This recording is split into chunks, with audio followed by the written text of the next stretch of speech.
Retrouvez toute l'actualité du salon nautique avec Gant.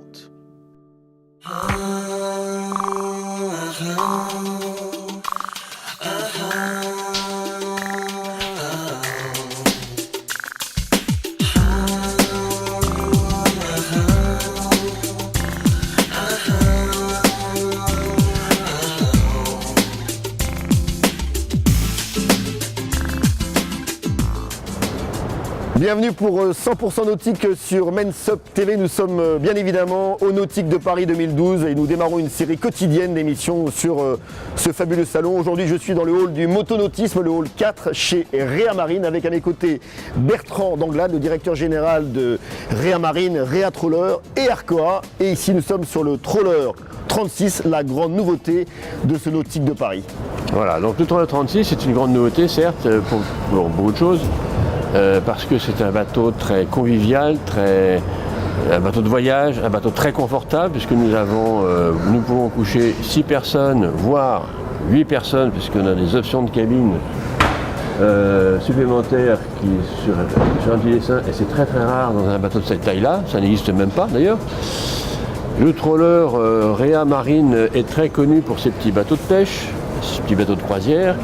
Et on est venu après au Troller, qui est un peu la continuité de notre gamme, parce que nous avons des clients qui vieillissent, des gens qui font de la voile et qui vieillissent aussi et qui se mettent au bateau moteur. Et ces gens-là, en fait, viennent au Troller parce qu'ils veulent continuer à voyager. Et le Troller est un bateau de voyage.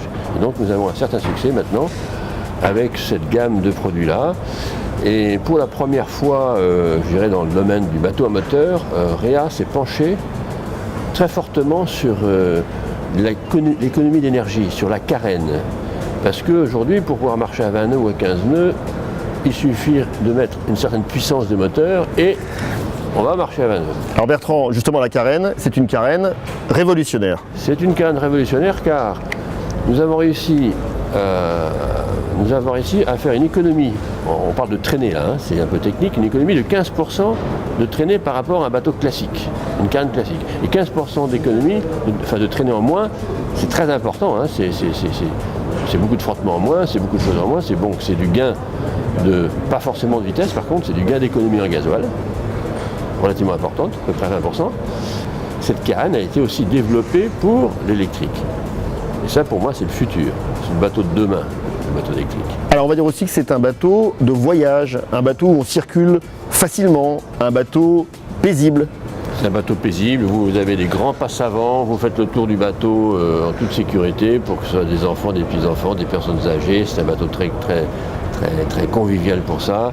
Ce grand cockpit aussi, en général sur les bateaux moteurs, on ne fait pas ce système-là. On a le tableau arrière qui s'ouvre, qui fait une plateforme de bain, une plateforme de vie au-dessus de l'eau, qui est formidable. On a une cuisine aussi qui te donne à l'intérieur et à l'extérieur. C'est beaucoup plus convivial pour la femme ou l'homme qui fait la cuisine. Tout le monde vit à peu près dans le même espace. Et il y a aussi le salon de pont là-haut, le flybridge, qui est pour cette taille de bateau aussi très confortable. On a voulu faire un bateau extrêmement confortable. Donc il y a 2 cabines, une grande cabine, une deuxième cabine, un grand cabinet de toilette avec une douche qui est séparée du cabinet de toilette, important pour un petit bateau aussi. Un lit dans le carré qui est convertible, encore en couchage, et la possibilité d'une 3e cabine encore, ce qui est rare sur un bateau de cette taille-là. Et particularité aussi de nos bateaux, de tous les Réa, que quand nous sommes en bimoteur, ça intéresse les gens qui naviguent en Atlantique ou dans les pays où l'on échoue, c'est que le bateau a 2 quilles. Donc on peut échouer droit, les hélices sont protégées, les gouvernails sont protégés. Si vous touchez un caillou, c'est pas grave. Ça protège du filet, ça protège des boules, ça protège de plein de choses. Quelques mots pour terminer sur le poste de pilotage. Le poste de pilotage est très traditionnel. On a quand même au niveau du poste de pilotage aussi, on a une banquette du salon qui se transforme. Ça, je vous montrerai tout à l'heure, qui se transforme. Donc vous pouvez être assis à 5 personnes face à la marche du bateau aussi, qui est un grand plus, qu'on a déjà fait sur d'autres bateaux, mais c'est un grand plus sur ce bateau. On peut dire que le Troller aujourd'hui, ça reste dans le paysage de la mer et du motonautisme en particulier, c'est vraiment le bateau d'avenir. Le Troller, c'est le bateau d'avenir, parce qu'aujourd'hui, la consommation, en fait, la consommation de gasoil, hein, ça, tous les mois, tous les ans, le prix monte. Donc ça reste des bateaux économiques, c'est pas forcément fait. Si ça peut marcher à 20 nœuds, mais on ne fait pas à 20 nœuds. On marche à 10 nœuds, à 12 nœuds. Ça, c'est la bonne vitesse d'un bateau de voyage, car ça consomme peu. Et vous me disiez, en temps de crise comme en ce moment, un bateau comme le Trawler 36 se vend peut-être plus facilement qu'un bateau un peu moins cher. Donc en gros, le prix de ce Trawler 36 ? Le prix de ce Trawler 36 est équipé aux environs de 330 000 €. Entre 300 et 330 000 €. Qui est un prix très attractif compte tenu de ce que l'on met dans le bateau et compte tenu de son volume, qui est déjà un gros bateau pour cette taille en fait. Merci Bertrand d'Anglade, et je vous emmène tout de suite retrouver tout sur les vedettes et les trawlers dans le hall du motonautisme au Nautique de Paris. C'est parti!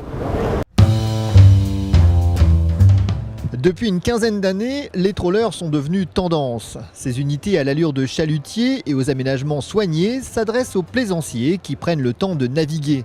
Dérivés des navires de travail, les trawlers naviguent lentement mais sûrement en économisant leur carburant tout en offrant une grande autonomie. Ils ont donc un large rayon d'action et des aménagements confortables. Ce sont des croiseurs au long cours, parfois équipés de propulseurs électriques. Le Delphia 800 est l'un des plus petits trawlers du marché. Des lignes anguleuses, mais de beaux volumes intérieurs et une consommation à minima. Côté vedette, Jeannot reste très actif sur ce marché. Avec la NC14, le constructeur français fait une croix sur le Flybridge. Seul un toit ouvert situé au-dessus de la console permet aux pilotes de sentir l'air marin. Avec ce new concept, l'objectif est de proposer le maximum d'espace et de lumière dans un esprit loft. Le NC14 propose une carène longue et sophistiquée, synonyme de confort et d'autonomie. En définitive, c'est l'esprit un appartement sur l'eau avec terrasse vue sur mer à l'élégance contemporaine. Enfin, changement d'ambiance avec le Sword 52 du chantier Arcoa. Une vedette qui s'inscrit dans la lignée des lobsters américains, ces unités rétro de la côte Est. Si la carène est contemporaine, la superstructure est profilée, une ligne épurée qui met en valeur le niveau d'excellence atteint par le chantier. Parce que c'est le premier modèle de la série et on l'attend depuis quelques années et il est enfin là, et voilà, c'est une nouveauté, nouveau pont, entièrement nouveau, oui. C'est un nouveau design même si on reste sur la ligne Arcoa. Ensuite on a tous les avantages de ce qu'on avait fait sur le 60, sur le 44, donc les tables électriques, tout ce qui est custom aussi, on est un peu spécialiste du custom. Vraiment le client a le choix des selleries, l'aménagement des cockpits, la teinte des bois, enfin vraiment il y a beaucoup de choses au choix du client. Sur beaucoup de choses, même le nombre de moteurs à bord, enfin, il y a beaucoup de groupes électrogènes, les plages élévatrices, les tables électriques, même à l'intérieur du bateau, on a une table électrique sur celui-ci, les toits en verre, les toits ouvrants, on a beaucoup de choses, oui. Ouais. On a un toit en plexiglas qui se teinte, un toit ouvrant en plexiglas. Qu'est-ce qu'on a on a une vraie sono parce qu'on a un caisson de basse à bord aussi. Donc oui, il y a ça va, il y a du son. Voilà, les gadgets, c'est les tables électriques qui se transforment en bain de soleil. Donc on peut faire toute la totalité du cockpit en bain de soleil.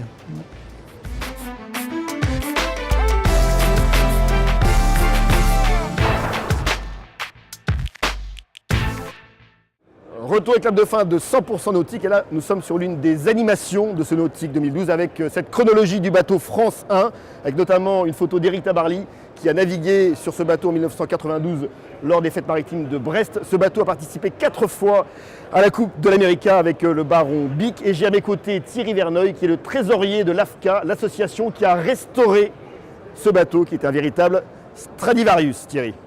Oui, alors c'est une coque absolument magnifique dont on est tombé amoureux. Les architectes des monuments historiques également. Il faut savoir que c'est un bateau qui a été classé en 92 par Jacques Lang. C'est le plus jeune bateau classé monument historique et c'est vraiment un bateau qui a à la fois une histoire et qui est clairement fait partie du patrimoine maritime français. Donc ce bateau a participé à la Coupe de l'Amérique avec notamment des résultats exceptionnels. Alors oui, il a participé 4 fois à la Coupe de l'Amérique de suite. C'est exceptionnel. Oui. Voilà. Et ce bateau va naviguer avec des jeunes en Atlantique au printemps 2013. La volonté de l'association, c'est évidemment de ne pas en faire un club fermé, d'ouvrir ce bateau au plus grand nombre, mais surtout à des jeunes pour leur donner l'envie et la passion de naviguer sur des bateaux de ce type. Un grand merci Thierry Verneuil. Nous se retrouve très vite pour la suite de 100% nautique sur Mensub TV. Au revoir.